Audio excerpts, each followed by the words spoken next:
Good afternoon दोस्तों, welcome to my YouTube channel UPSC Gyan में आपका स्वागत है। हमारी इकोनॉमी की एनसीईआरटी चल रही है 9th क्लास की, जिसका चैप्टर 1 हमने कंप्लीट कर लिया था। ये हमारा चैप्टर 2 है, संसाधन के रूप में लोग। जिसने फर्स्ट चैप्टर नहीं देखा है वो देख लीजिएगा, डिस्क्रिप्शन बॉक्स में उसकी लिंक है। और इसी के साथ हमारी दूसरी क्लास की एनसीईआरटी भी चल रही है, वो जिसने नहीं देखी है तो वो भी देख लीजिएगा। और अब हम स्टार्ट करते हैं चैप्टर 2। अब इसमें हम पढ़ेंगे संसाधन के रूप में लोग। इस चैप्टर में जनसंख्या की अर्थव्यवस्था पर दायित्व से अधिक परिसंपत्ति के रूप में व्याख्या करने का प्रयास है। जब शिक्षा, प्रशिक्षण और चिकित्सा सेवाओं में निवेश किया जाता है तो वहीं जनसंख्या मानव पूंजी में बदल जाती है। वास्तव में मानव पूंजी कौशल और उसमें निहित उत्पादन के ज्ञान का स्टॉक है। मतलब इसका मतलब यह है कि एक व्यक्ति अनपढ़ है और एक व्यक्ति पढ़ा लिखा है। तो इसमें अगर जो अनपढ़ व्यक्ति है वो खेती करता है तो वो क्या सिर्फ मौसम देखकर और खेती के बीज बो देता है, और जो पढ़ा लिखा व्यक्ति होता है वो क्या करता है, पहले उस मिट्टी की जांच करवाता है कि उसमें कितने पोषक तत्व हैं, उससे फसल कितनी हो सकती है, उसी के साथ मौसम के बारे में भी जानकारी प्राप्त कर देगा। तो वो अपनी कौशल के हिसाब से, अपने ज्ञान के हिसाब से वो उसमें खेती करेगा, तो उससे उसकी क्या होगी, उत्पादकता ज़्यादा होगी, फसल ज़्यादा पैदा होगी।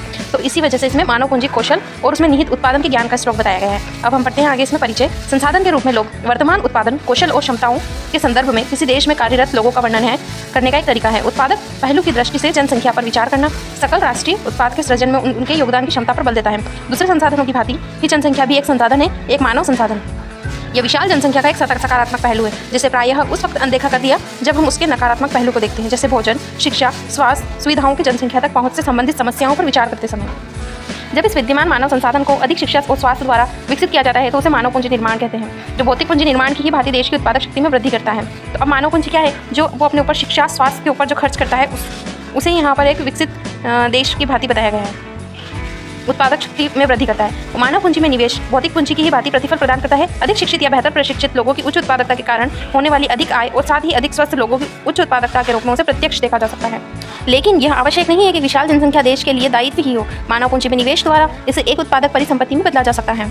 उसके बाद हम आगे 2 कहानियाँ दी गई हैं हमें, उत्पादक संसाधन बनने के कैसे प्रयास करते हैं लोग। उसमें एक हमें शकल की कहानी बताई गई है और एक विलास की कहानी बताई गई है। तो शकल एक ऐसा व्यक्ति है जो अच्छा पढ़ा लिखा है, जो कंप्यूटर की जॉब करता है और मतलब वो सॉफ्टवेयर कंपनी में प्राइवेट नौकरी करता है। और उसी के साथ एक हमें विलास की कहानी बताई गई है, जो बीमार रहता है और गरीब है, उसने कोई शिक्षा प्रदान नहीं की है उसने, और उसी के साथ वो मछली बेचने का काम करता है उसकी माँ के साथ, तो मछुआरे का काम करता है। तो इन दोनों की कहानी को हम देखते हैं, आप इस कहानी को पढ़ लीजिएगा। इसके बाद हम इन दोनों व्यक्तियों के अध्ययन में हमने देखा कि शकल स्कूल जाता था जबकि विलास स्कूल नहीं गया। शकल शारीरिक रूप से हष्टपुष्ट और स्वस्थ था, उसने बार बार डॉक्टर के पास जाने की आवश्यकता नहीं पड़ती थी। विलास गठिया का रोगी था, उसके यहाँ डॉक्टर के पास जाने के साधन नहीं थे। शकल ने कंप्यूटर में डिग्री प्राप्त की थी, शकल को एक प्राइवेट फर्म में नौकरी मिल गई। वहीं विलास जो उसकी माँ काम करती थी वही वो काम करता था, और उसकी माँ की तरह ही वो परिवार को पालने पोसने की उसकी कम आयु में ही वो काम करने लगा था। उसके बाद शकल के मामले में कई वर्षों की शिक्षा ने उसे श्रम की गुणवत्ता बढ़ाई, और उसने शिक्षा प्राप्त की तो उससे उसकी श्रम की गुणवत्ता बढ़ गई। इससे उसकी कुल उत्पादकता में वृद्धि हुई। कुल उत्पादकता देश की समृद्धि में योगदान देती है। ये हमारा सेकंड पॉइंट है, आपको ये हाईलाइट करना है कि कुल उत्पादकता देश की समृद्धि में योगदान देती है। अगर हम शिक्षा में और श्रम में शिक्षा में व्यय करेंगे, शिक्षा में हम पैसा लगाएंगे, उस पर वृद्धि होगी तो उससे उत्पादकता में भी वृद्धि होगी।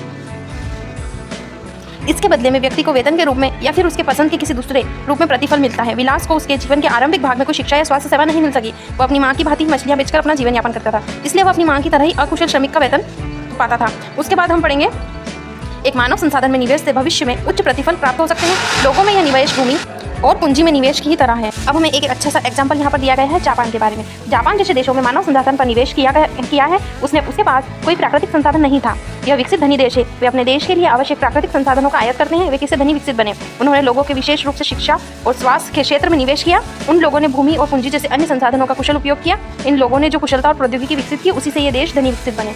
मतलब अगर हम शिक्षा और स्वास्थ्य पर निवेश करेंगे तो हमारी मानव पूंजी, एक तरह से मानव पूंजी बेहतर हुई और उससे हमारी देश की समृद्धि भी विकसित होती है। जैसा कि जापान के एग्जाम्पल से हमने देखा, वहाँ के लोगों ने अपनी मानव पूंजी को विकसित किया, जिससे वो धनी देश बन पाया। उसके बाद एक हम यहाँ देखते हैं पुरुषों और महिलाओं में आर्थिक क्रियाकलाप। तो विलास और शकल की तरह लोग विभिन्न क्रियाकलापों में संलग्न हैं। हमने देखा कि विलास मछलियाँ बेचता है और शकल एक फर्म में नौकरी मिल गई थी। वो विभिन्न क्रियाकलापों में 3 प्रमुख क्षेत्र प्राथमिक, द्वितीयक और तृतीयक वर्गीकृत किया जाता है। प्राथमिक क्षेत्र में जैसे हम कृषि, वानिकी, पशुपालन, मत्स्य पालन, मुर्गी पालन, खनन, उत्खनन शामिल है। द्वितीयक क्षेत्र में विनिर्माण शामिल है, और तृतीयक क्षेत्र में व्यापार, परिवहन, संचार, बैंकिंग, बीमा, शिक्षा, स्वास्थ्य, पर्यटन सेवाएं इत्यादि शामिल है। इसके क्षेत्र में क्रियाकलाप के फलस्वरूप वस्तुओं और सेवाओं का उत्पादन होता है। ये क्रियाकलाप राष्ट्रीय आय में मूल्यवर्धन करते हैं। ये क्रियाएं आर्थिक क्रियाएं कहलाती हैं। आर्थिक क्रियाओं के 2 भाग होते हैं, एक तो बाजार और एक मार्केट और एक गैर बाजार। बाजार क्रियाओं में वेतन या लाभ के उद्देश्य से की गई क्रियाओं एवं पारिश्रमिक का भुगतान किया जाता है। इसमें सरकारी सेवा सहित वस्तु एवं सेवाओं का उत्पादन शामिल है। गैर बाजार क्रियाओं से अभिप्राय स्वयं उपभोग के लिए उत्पादन है। पुरुष सहयोगी की तरह ही उनकी आय, उनकी शिक्षा और कौशल के आधार पर निर्धारित की जाती है। शिक्षा व्यक्ति के उपलब्ध आर्थिक अवसरों को बेहतर उपयोग में सहायता करती है। शिक्षा और कौशल बाजार में किसी व्यक्ति की आय के प्रमुख निर्धारक हैं। अधिकांश महिलाओं के पास बहुत कम शिक्षा और निम्न कौशल स्तर है। पुरुषों की अपेक्षा महिलाओं को कम पारिश्रमिक दिया जाता है। अधिकतर महिलाएं वहां काम करती हैं जहां नौकरी की सुरक्षा नहीं होती है तथा कानूनी सुरक्षा का अभाव है। अनियमित रोजगार एवं निम्न आय इस क्षेत्र की विशेषता है। इस क्षेत्र में प्रसूति, अवकाश, शिशु देखभाल एवं अन्य सामाजिक सुरक्षा तंत्र जैसी सुविधाएं उपलब्ध नहीं होती। तथापि उच्च शिक्षा, उच्च कौशल वाली महिलाओं को पुरुष के बराबर वेतन मिलता है। संगठित क्षेत्र में शिक्षण एवं चिकित्सा उनके सबसे अधिक आकर्षित करते हैं। कुछ महिलाओं ने सामान्य नौकरियों के अलावा प्रशासनिक और अन्य सेवाओं में प्रवेश किया जिनमें वैज्ञानिक और प्रौद्योगिकी सेवा के उच्च स्तर की आवश्यकता पड़ती है। इसी के साथ इसमें ये इंपॉर्टेंट था कि कितने क्षेत्र रहते हैं, प्राथमिक, द्वितीयक, तृतीय, इनके बारे में, और मार्केट कौन कौन से हैं, बाजार क्रिया, गैर बाजार क्रियाएं, ये इंपॉर्टेंट था। जनसंख्या की गुणवत्ता। जनसंख्या की गुणवत्ता साक्षरता दिवस दर, जीवन प्रत्याशा से निरूपित व्यक्तियों के स्वास्थ्य और देश के लोगों द्वारा प्राप्त कौशल निर्माण पर निर्भर करती है। जनसंख्या की गुणवत्ता अंततः देश की समृद्धि दर निर्धारित करती है। साक्षर एवं स्वस्थ जनसंख्या पर ही संपत्तियाँ होती है इसमें। इसके बाद हम शिक्षा में क्या निवेश करना चाहिए उसके बारे में। शिक्षा अपने जीवन में आरंभिक वर्षों में सकल की शिक्षा ने बाद के वर्षों में अच्छी नौकरी और अच्छे वेतन के रूप में उसे फल दिया। हमने देखा कि सकल के विकास के लिए शिक्षा एक महत्वपूर्ण आगत था। इसने उसके लिए नए क्षेत्र खोले, नई आकांक्षाएं दी और जीवन के मूल्य विकसित किए। न केवल सकल के लिए बल्कि समाज के विकास में भी शिक्षा का योगदान है। राष्ट्रीय आय एवं सांस्कृतिक समृद्धि में वृद्धि करती है और प्रशासन की कार्य क्षमता बढ़ाती है। प्राथमिक शिक्षा में सार्वजनिक पहुंच, धारण और गुणवत्ता प्रदान करने का प्रावधान किया गया है। इस मामले में लड़कियों पर विशेष जोर दिया गया है। इसके बाद हमें एक आरेख बताया गया है भारत में साक्षरता दर का 1951 से लेकर 2011 तक।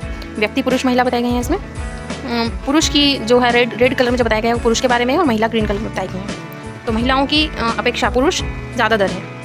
उसके बाद बड़ी संख्या में हाई स्कूल के विद्यार्थियों को ज्ञान और कौशल से संबंधित व्यवसाय उपलब्ध कराने के लिए व्यावसायिक शाखाएं विकसित की गई। शिक्षा परियोजना परिव्यय पहली पंचवर्षीय योजना में 151 करोड़ रुपए में बढ़कर 11वीं पंचवर्षीय योजना में 3766.90 करोड़ रुपए हो गए। सकल घरेलू उत्पाद के प्रतिशत के रूप में शिक्षा का व्यय 1951-52 में 0.64% से बढ़कर 2015-16 में 3% हो गया। इसके बाद केंद्रीय एवं राज्य सरकार के दस्तावेज के द्वारा यह बजटीय अनुमान 2017-18 में घटकर 2.7% बताया गया है। इससे साक्षरता दर 1951 के 18% से बढ़कर 2011 में 74% हो गई।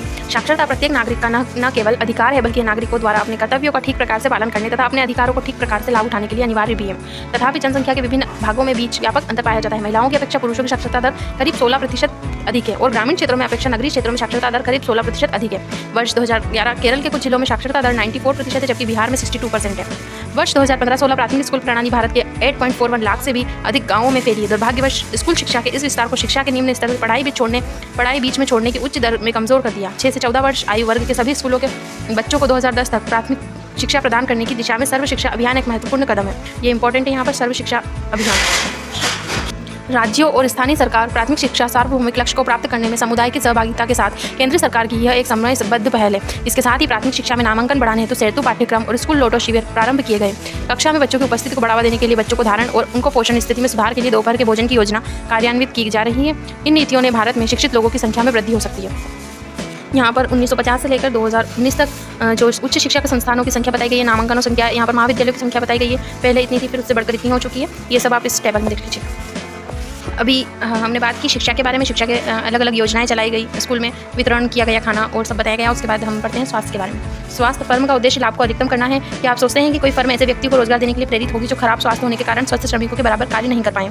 किसी व्यक्ति का स्वास्थ्य उसे अपनी क्षमता को प्राप्त करने और बीमारियों से लड़ने की ताकत देता है। ऐसा कोई भी अस्वस्थ स्त्री या पुरुष संगठन का समग्र विकास में अपने योगदान को अधिकतम करने में सक्षम नहीं होगा। वास्तव में स्वास्थ्य अपना कल्याण करने का एक अपरिहार्य आधार है। इसलिए जनसंख्या की स्वास्थ्य स्थिति को सुधारना किसी देश की प्राथमिकता होती है। हमारे राष्ट्रीय नीति का लक्ष्य भी जनसंख्या में अल्प सुविधा प्राप्त वर्गों में विशेष ध्यान देते हुए स्वास्थ्य सेवाएं, परिवार कल्याण और पौष्टिक सेवा तक इनकी पहुंच को बेहतर बनाना है। पिछले 5 दशकों में भारत ने सरकारी एवं निजी क्षेत्रों में प्राथमिक, द्वितीयक एवं तृतीयक सेवाओं के लिए अपेक्षित एवं विस्तृत स्वास्थ्य आधारित संरचना और जनशक्ति का निर्माण किया है।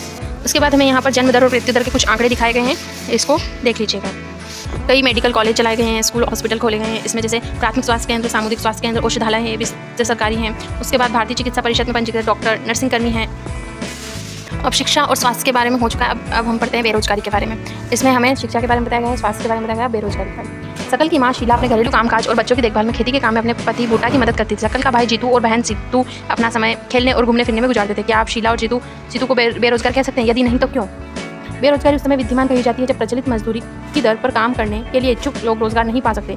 शीला की रुचि अपने घर के बाहर काम करने में नहीं है। जीतू और सीतू बहुत छोटे हैं, उनकी गिनती श्रम शक्ति की जनसंख्या में नहीं हो सकती और न ही जीतू, सीतू और शीला बेरोजगार कहे जाते हैं। श्रम बल जनसंख्या में वे लोग शामिल किए जाते हैं जिनकी उम्र 15 से 59 वर्ष, जो 15 वर्ष से लेकर 59 वर्ष के बीच होते हैं। सकल के भाई और बहन की आयु उस आयु वर्ग में नहीं आते, इसलिए उन्हें बेरोजगार नहीं कहा जा सकता। सकल की माँ शीला परिवार के लिए काम करती है, वह अपने घर से बाहर जाकर पारिश्रमिक के लिए काम करने की इच्छुक नहीं है, उसे भी बेरोजगार नहीं कहा जा सकता। सकल के दादा दादी और नाना नानी यद्यपि इस कहानी में वर्णन नहीं है, उन्हें भी बेरोजगार नहीं कहा जा सकता। भारत के संदर्भ में ग्रामीण और नगरीय क्षेत्रों में बेरोजगारी है, तथापि ग्रामीण और नगरीय क्षेत्रों में बेरोजगारी की प्रकृति में अंतर है। ग्रामीण क्षेत्रों में मौसमी और प्रचंड बेरोजगारी है, जबकि नगरीय क्षेत्रों में अधिकांश शिक्षित बेरोजगारी है।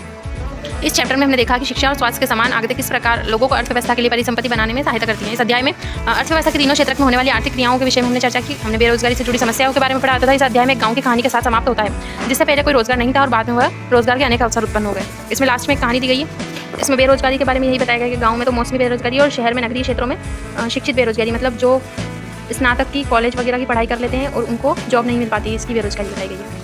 इसी के साथ हमारा सेकंड चैप्टर समाप्त होता है और इसी के क्वेश्चन आंसर करने की कोशिश करिएगा। ये क्वेश्चन आंसर यहाँ बताए गए हैं। संसाधन के रूप में लोग से आप क्या समझते हैं, मानव पूंजी, भौतिक पूंजी सब बताया गया है इसमें, तो ये क्वेश्चन आंसर करने की कोशिश करिएगा। नहीं आता है तो कमेंट बॉक्स में कमेंट कर दीजिएगा और अगर वीडियो अच्छा लगा हो तो लाइक करें, सब्सक्राइब करें। मिलते हैं नेक्स्ट चैप्टर में, तब तक के लिए बाय।